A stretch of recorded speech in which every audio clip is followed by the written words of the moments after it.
portray your video of the one thing that people don't want us to put in. No, what's their proposal? Maybe that's why they do it. I don't know.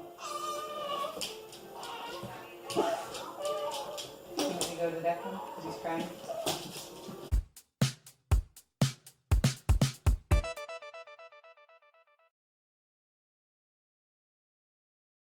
Hey guys, it's Declan and Gina. If you haven't already, please subscribe to our channel. Today we're going to talk about your baby and your dogs. So when I was pregnant, this was something I was really nervous about. I probably had the most anxiety about it. I've got 2 Mexican hairless dogs, and they are more considered to be a primitive breed. We love them, been a part of our family for years now. Our oldest is about 7 and our youngest is 6.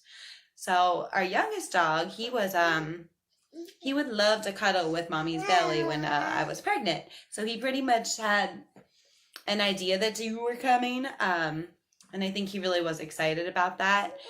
But our oldest dog didn't really seem to care. So my biggest suggestion is not necessarily force your dogs on your belly, but try to make them aware that you are pregnant. And then go ahead and put things up in your house. Get them used to the baby stuff. Like we put out our pack and play, crib, nursery, rockers, swings, anything that was going to be around when Declan was here, we put out. We got the dogs used to all of his things, even his toys and stuff. That those weren't the dog's toys, they were the baby's toys.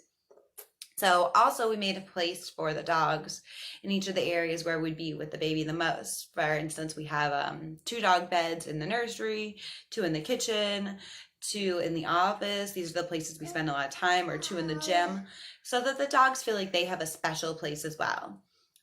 Really important to do that, and just make sure that they know about this stuff.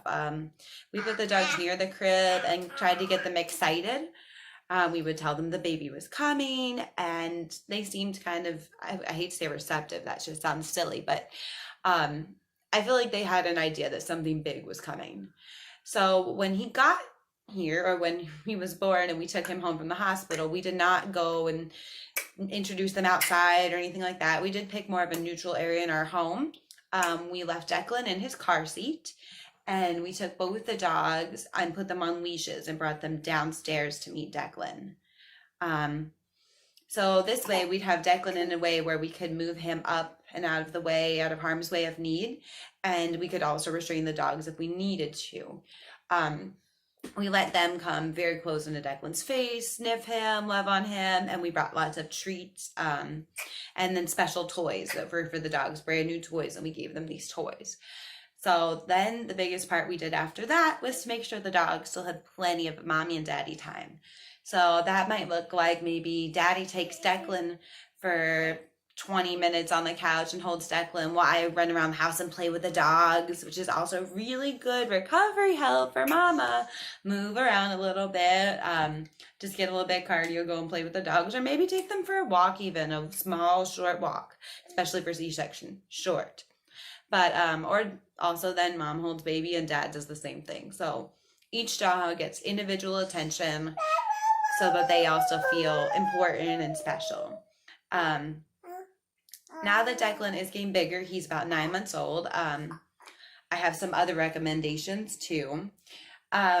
He is starting to take an interest in the dogs. He smiles at them, plays with them, which we really encourage that behavior. But we try to teach Declan, we take his hands and put him over the dog and teach him to just pet the dogs and be sweet to them and nice to them. So we'll literally take his hand and just, good boy, good doggy. I think he does really well with that. The dogs seem to be okay with it as well, and they really do enjoy watching him play.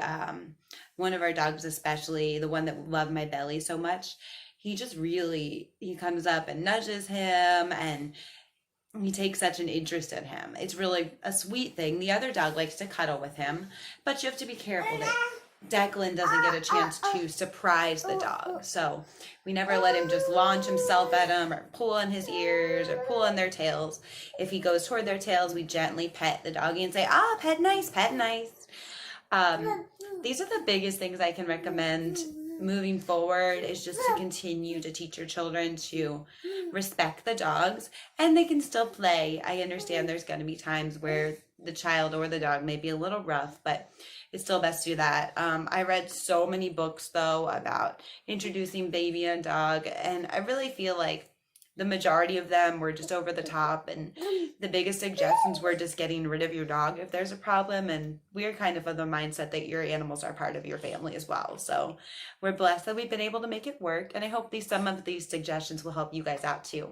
Thanks so much. Don't forget to subscribe to us. Say bye.